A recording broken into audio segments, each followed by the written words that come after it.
Good morning. Today we've got a special treat. We've got a guest with us, Hali Laricey. She's a certified functional wellness coach and got a very unique practice where she's going to go over a bunch of things like functional labs and how to really tell from what a doctor gives you what's really going on. So this has just been a great talk, and you're going to learn a lot through it. So this is Your Health Reclaimed, where we expose the root cause of Lyme and chronic illness so you can finally heal and get your life back. Where we help you understand what the root causes of Lyme and chronic illness so you can restore your health and reclaim your life. I'm Dr. Brad Montagne, a veteran functional medicine doc, and we've been helping people who haven't been able to find help anywhere for 4 decades now. And let's get into this talk.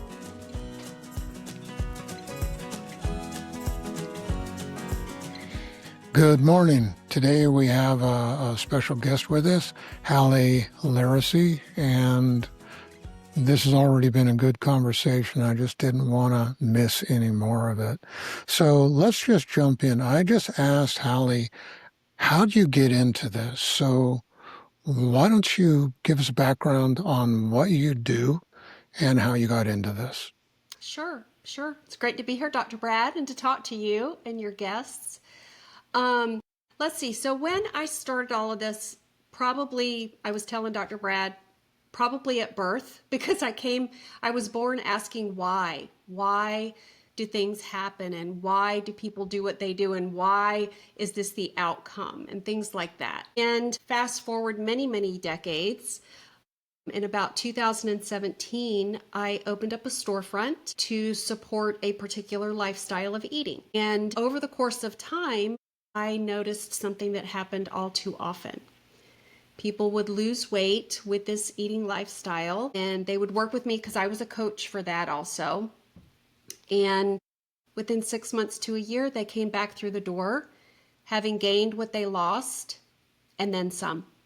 And they would want to work together again. And I felt bad because I felt like I needed to meet them in a different place. So I started doing some research, and I started investigating ways that I could help people decide why they need to change the way that they eat, what the food is doing to their cells and the inflammation in their body, their joint pain, their migraines, and all of those types of things. And I figured if I could say, hey, all the processed foods you're eating, even though it's giving you great protein or high fat, because that's what you're looking for in this particular lifestyle, all of that might taste good and it might help you lose weight, but long term, it's giving you all of these aches and pains and fatty liver and migraines and all of these other things. It's interesting you're talking about this. I remember years ago, I was at a conference in Vegas, and I don't like Vegas. I really don't like it at all, but it was a conference, and I was falling asleep in the conference, so I went up for a walk, and I see a building off in the distance. I go, I'm going to go find out what that is. It's hot out there, and I'm just trucking along, and I realize it's something like a Whole Foods, this big organic grocery store. And I'm going to go in there and check it out. And I see all these obese people pushing these small carts, filling their carts with organic junk food that costs 2 to 5 times as much as what the regular stuff was. Is no more healthy at all. And I just started laughing. And I left there just going, wow, what a eye-opener. Yeah. That's such a common thing. How do your parents respond to your questions of why? Well, I think I annoy most people. Yeah.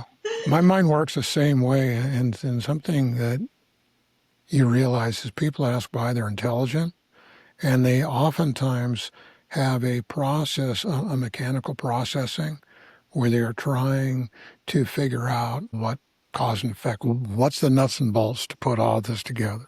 So I had to throw that in there. So keep going. This is good. This is good. Yeah. To your point exactly about, all the seeing all the obese people at Whole Foods or something like that. And, if we stop and we talk to those people, we'll find out, oh, yes, I have swelling in my legs. I have, this, that, or the other symptom. And I think what's missing a lot of time is the connection between what we're eating, what we're ingesting, and all of the spiraling things that it may be bringing into our bodies. So I became a certified functional nutrition specialist and found out that people don't really want to change how they eat. And so then I wanted to find, again, I asked why, and I found another way to meet them was actually through their blood work. And so I became a certified functional blood work specialist. And what that means is I take your old lab work, and this is basic labs your doctor runs every year when you go for a physical, your CBC with differential, your comprehensive metabolic panel, things like that, your A1C, your vitamin D, all of those kinds of things. And I view all of those lab results through a functional lens rather than a conventional lens, a traditional, like your doctor does in your office. They're looking for those red flags where you fall way outside the range. But the lab range is like this wide, and the functional lens range is like this wide. Yeah, there's a mathematical way of looking at that if you take whatever the reference range is, say it's 0 to 100, cut that in half, and that's your functional range. And the outside 25% on each side of that is this quandary area of dysfunction, and it's generally considered overt disease on the outside. And you look at people with blood sugars. Do you know how they came up with 120 being the number for diabetes? No. It's the number when people start to get diabetic neuropathy and go blind. So at 119, you're safe. It's nuts. It's just really nuts. And most people don't understand what you're talking about labs. I'll talk about them. They're so inaccurate, first of all. Yeah. And the basis behind them was only to find symptoms to justify throwing treatments out, which was pharmaceuticals. And it was Rockefeller that set that up. But even the functional labs are not very accurate. And we could get into that, but that's not the point of what you're talking about. So explain, clarify what that is with the functional range. Well, for example, we'll talk about TSH. TSH is if you go to the lab, their range is like 0.5 to 4.5, which is like finding your favorite restaurant somewhere from California to Maine. Like, who can do that, But the functional range is around 1 to 1.5. Huge difference. Case being that if you, Dr. Brad, if your TSH is 0.5, and it's always been 0.5, but for the last 2 or 3 years, it's been climbing. 2, 2.5, 3. Now it's at 3.5. Well, your doctor's not going to notice until you fall outside that lab range of 4.5. So it's like you just said, at 4.4, I'm good, but at 4.5, my doctor's going to notice that I'm right there. But something has been going on in your body for however long that your TSH has been climbing. So what I do is I go back and look at the last 3 years of your TSH, and I look for a pattern. And if it's starting to climb, I'm looking for other puzzle pieces that's telling me about inflammation or how your thyroid is performing, so that we can bring all of that together and look at Dr. Brad's overall health. It's interesting you're talking about that. I've worked with a lot of people who've gone down to Mayo thinking they're going to get the best care in the world, and we beat them in every case we shared with for 4 decades. So that's kind of an amazing thing. But the thing that blew me away the most was Mayo won't look at somebody's file. They don't have time. No doctor has time to do what you just said, to sit down, take history, evaluate what's going on.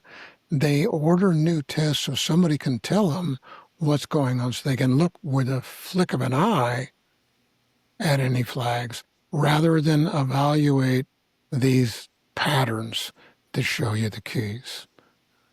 Were you aware of that? Yes. Yes. And I'll also tell you, too, that I have seen cases where the sex and the age of the person did not make it on the lab request. So LabCorp runs all of these, right? And they Right. all come back in range. But I pointed out to the doctor and I said, okay, his sex is not on there, nor is his age. That's going to affect everything. And she said, oh, you're right. I hadn't noticed that. I'm not looking to be a know-it-all. I'm asking why, Mm-hmm. right? I Yeah. want to know the picture of this person's health with as much accurate information as we can get. And from a clinical standpoint, I've been doing this considerably longer than what you're describing. All your good clinicians follow a similar pattern to what you're talking about. You've got to dig into history because those are where all your clinical clues are Yeah. to know where to look. And that's something for the listeners to realize. Any clinician in any profession, if they're not spending time in your history to dig through your file and ask questions, they're the wrong one. Yeah. Go find somebody else because they're Amen. not going to be able to help you, are they? That's exactly right. Yeah, we got to ask the questions. We got to ask why. And sometimes, if I look at someone's CBC with differential, for example, and I'm looking at 3 years worth, maybe I have 3, 4, 5 results. There could be a pattern where, the lymphocytes and the neutrophils are always like flip-flopped. You know what I mean? So Mm-hmm. like the As far as the neutrophils is percentages the and the numbers. yeah. Yeah. And if there's a history of that, it helps me ask the right questions. If it's a one-time thing, you might say, oh, you know what? I was really sick. And that's why we ran those labs. It may be like a nothing burger. It might not mean anything.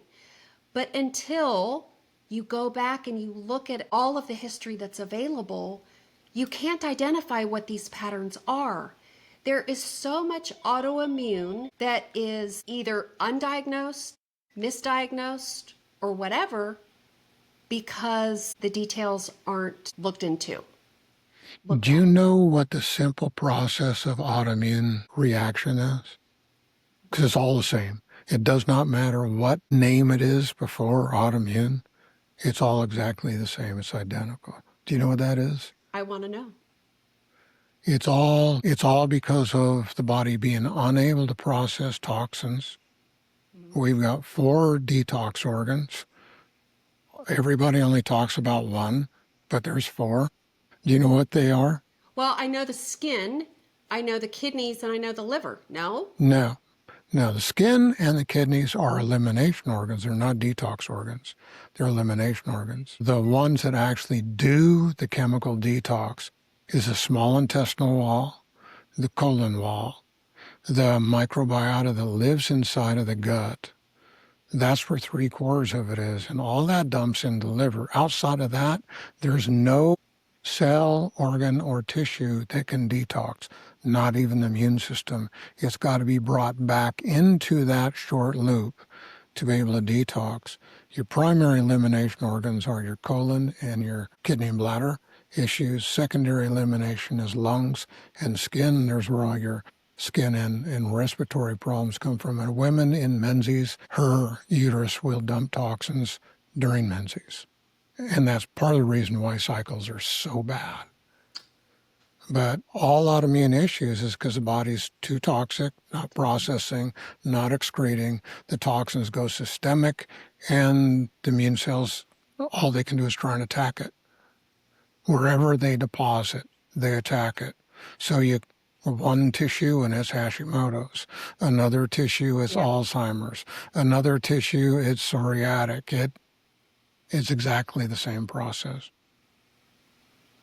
Yeah, because I always was trained or whatever, thought that low-lying but chronic infections, attack those wherever you're at the weakest. Like you brought up Hashimoto's, if it's your thyroid, then that's where all of those cells attack and it breaks down your thyroid and you get Hashimoto's or psoriatic arthritis, rheumatoid arthritis. Yeah, yeah. It's not infective cells, it's toxins. And there's a study in American Journal of Pathology 2004, if I remember right. I've got that reference in a bunch of my videos, where it states if you restore the integrity of the gut barrier, all autoimmune disease resolves itself. Yeah. It's been known for a long time. It's nice when medicine actually clarifies those things, but that can help you out a lot because people are looking for the wrong thing and trying to address stuff from a distant way. And what you're talking about lab results is a critical thing for people to know because a lot of people are tied into it, but they don't know how inaccurate those labs actually are statistically. Like Lyme disease, 0 to 20%, if those tests are done in the first 1 to 2 weeks of infection.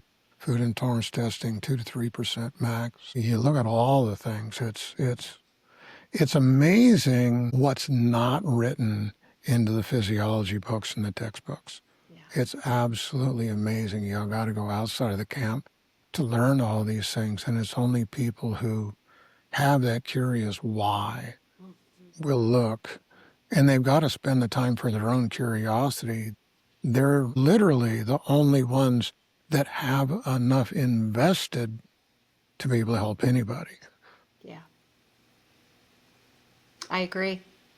And it's just like you bring up Lyme, there's a lot of people who are misdiagnosed with that and they live their lives trying to, with the misdiagnosis when Lyme was at the root all the time, but then they get all caught up in, well, what doctor do I see? Yeah, Lyme's not the root.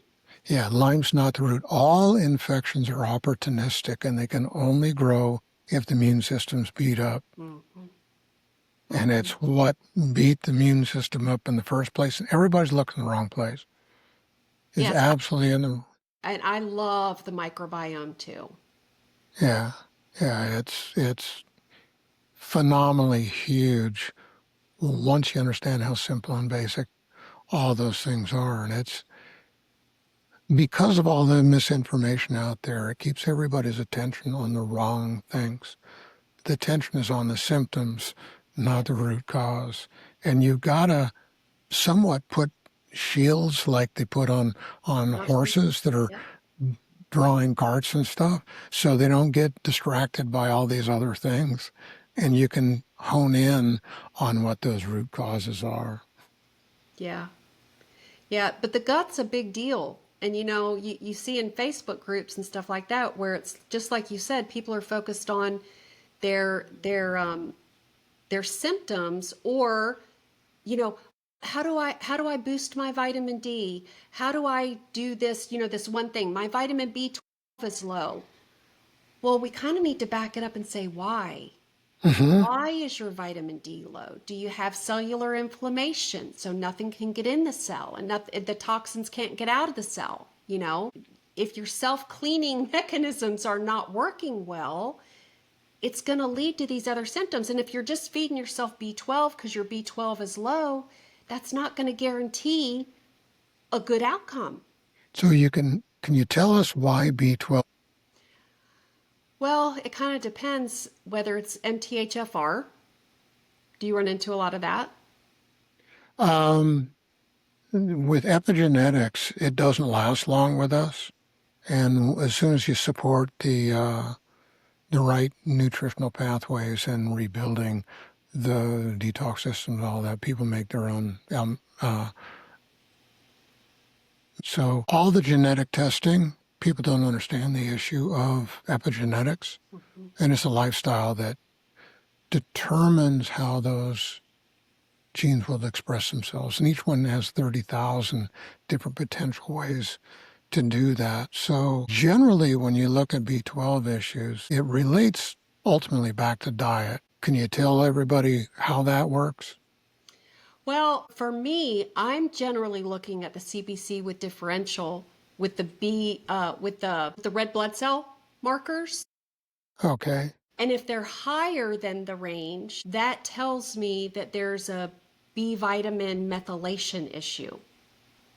And so when I all the puzzle pieces and I bring everything together and I put together a plan for somebody like a whole body reset kind of a thing, I'm going to do the methylated B vitamins.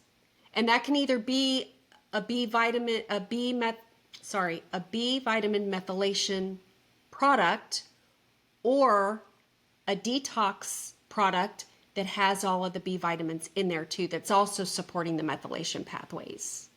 The colon normally makes B12 in the fermentation of meat products.